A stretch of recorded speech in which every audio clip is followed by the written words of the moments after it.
بسم اللہ الرحمن الرحیم۔ السلام علیکم۔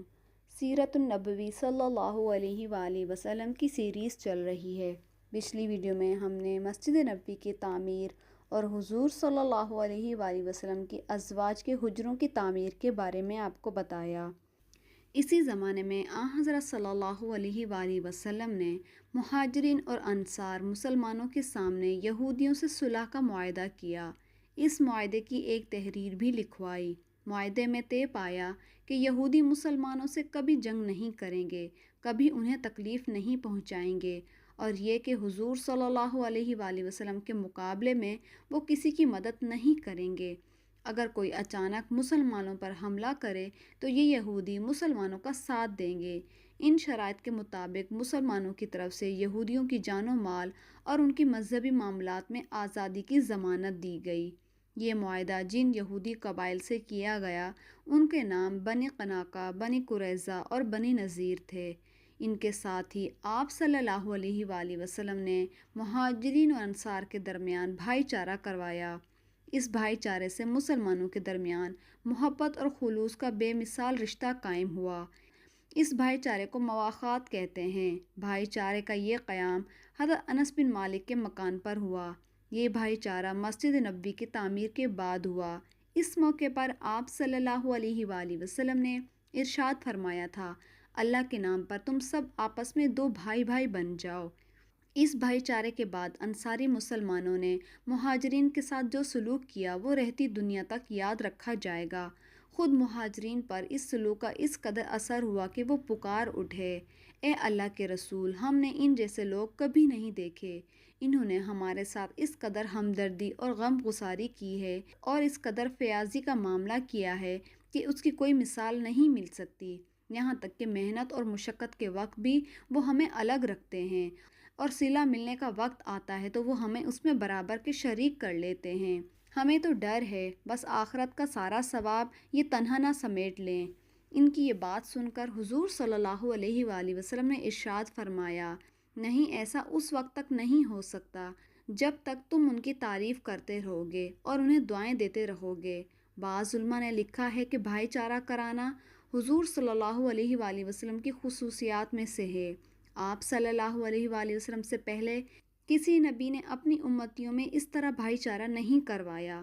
اس سلسلے میں روایات بھی ملتی ہیں کہ انصاری مسلمانوں نے اپنے مہاجر بھائیوں کو اپنی ہر چیز میں نصف حصہ دے دیا۔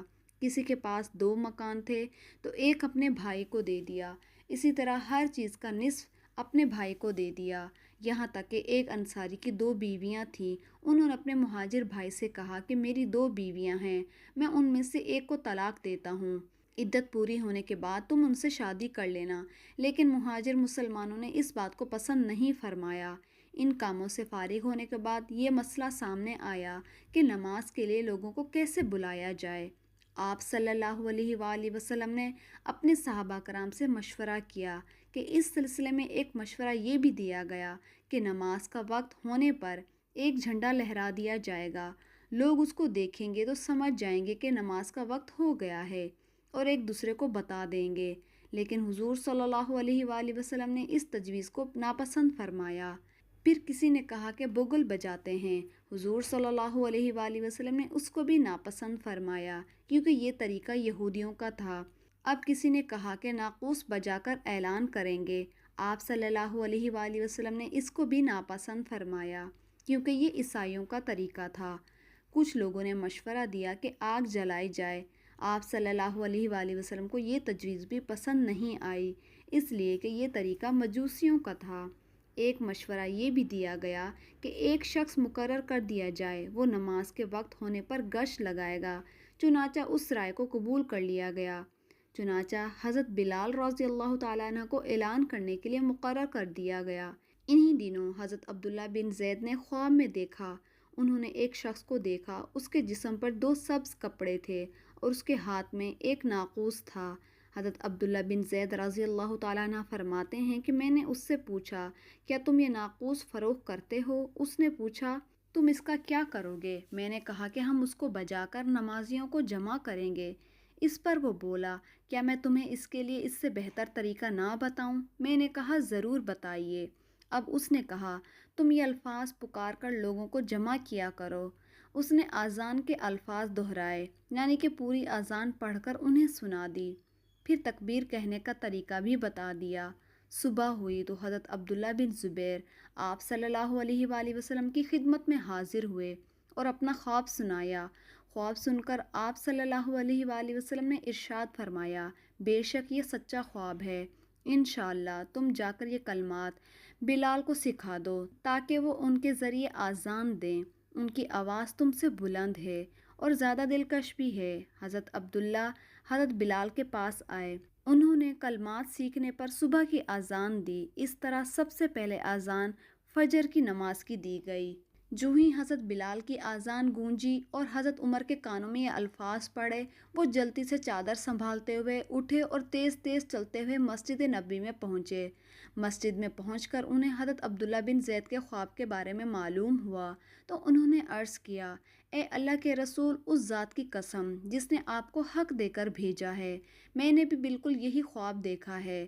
حضرت عمر کی زبانی خواب کی تصدیق سن کر آپ صلی اللہ علیہ وآلہ وسلم نے ارشاد فرمایا، اللہ کا شکر ہے، اب 5 وقتوں کی نماز کے لیے حضرت بلال اذان دیتے۔ ان 5 نمازوں کے علاوہ کسی موقع پر لوگوں کو جمع کرنا ہوتا، مثلا سورج گرہن، چاند گرہن ہو جاتا یا بارش طلب کرنے کے لیے نماز پڑھنا ہوتی تو وہ صلاۃ الجامعہ کہہ کر اعلان کرتے تھے۔ اسی طرح نبی پاک صلی اللہ علیہ وآلہ وسلم کے زمانے تک حضرت بلال مؤذن رہے اور ان کی غیر موجودگی میں حضرت عبداللہ ابن مکتوم اذان دیتے تھے۔ حضور صلی اللہ علیہ وآلہ وسلم کے ظہور سے پہلے مدینہ منورہ کے یہودی قبیلہ اوس اور قبیلہ خزرج کے لوگوں سے یہ کہا کرتے تھے، بہت جلد ایک نبی ظاہر ہوں گے، ان کی ایسی ایسی صفات ہوں گی، ہم ان کے ساتھ مل کر تم لوگوں کو سابقہ قوموں کی طرح تہس نہس کر دیں گے، جس طرح قوم عاد اور قوم سمود کو تباہ کر دیا گیا، ہم بھی تم لوگوں کو اس طرح تباہ کر دیں گے۔ جب نبی پاک صلی اللہ علیہ وآلہ وسلم کا ظہور مبارک ہوا تو یہود حضور صلی اللہ علیہ وآلہ وسلم کے خلاف ہو گئے اور سازشیں کرنے لگے۔ جب اوس اور خزرج کے لوگ اسلام کے دامن میں آ گئے اور بعض صحابہ نے ان یہودیوں سے کہا، اے یہودیو، تم تو ہم سے کہا کرتے تھے کہ ایک نبی ظاہر ہونے والے ہیں اور ان کی ایسی ایسی صفات ہوں گی، ہم ان پر ایمان لا کر تم لوگوں کو تباہ و برباد کر دیں گے، لیکن اب جب کہ ان کا ظہور ہو گیا ہے تو تم ان پر ایمان کیوں نہیں لاتے؟ تو تم ہمیں نبی پاک صلی اللہ علیہ وآلہ وسلم کا حلیہ تک بتایا کرتے تھے۔ صحابہ کرام رضوان اللہ علیہم اجمعین نے جب یہ بات کہی تو یہودیوں میں سلام بن مشکم بھی تھا، یہ قبیلہ بنی نذیر کے بڑے آدمیوں میں سے تھا۔ اس نے ان کی یہ بات سن کر کہا، ان میں وہ نشانیاں نہیں ہیں جو ہم تم سے بیان کرتے تھے۔ اس پر اللہ تعالیٰ نے سورہ بقرہ آیت نمبر 99 نازل فرمائی، جب انہیں کتاب پہنچی جو اللہ تعالیٰ کی طرف سے ہے اور اس کی بھی تصدیق کرنے والی ہے جو پہلے ان کے پاس تھی، یعنی تورات اور زبور کی، حالانکہ اس سے پہلے وہ خود اس نبی کے وسیلے سے کفار کے خلاف اللہ سے مدد طلب کرتے تھے۔ پھر وہ چیز آ پہنچی جس کو وہ خود جانتے پہچانتے بھی تھے تو اس کا صاف انکار کر بیٹھے، بس اللہ کی مار ہو ایسے کافروں پر۔ اس بارے میں ایک روایت میں ہے کہ ایک رات حضور صلی اللہ علیہ وآلہ وسلم نے یہودیوں کے ایک بڑے سردار مالک بن صہیف سے فرمایا، میں تمہیں اس ذات کی قسم دے کر پوچھتا ہوں جس نے موسیٰ پر تورات نازل فرمائی، کیا تورات میں یہ بات موجود ہے کہ اللہ تعالیٰ موٹے تازے یہودی راہب سے نفرت کرتا ہے؟ کیونکہ تم بھی ایسے ہی موٹے تازے ہو، تم تو وہ مال کھا کھا کر موٹے ہوئے ہو جو تمہیں یہودی لا کر دیتے ہیں۔ یہ بات سن کر مالک بن صہیف بگڑ گیا اور بول اٹھا، اللہ تعالیٰ نے کسی بھی انسان پر کوئی چیز نہیں اتاری، گویا کہ اس طرح اس نے خود حضرت موسیٰ علیہ السلام کی کتاب تورات کا انکار کیا۔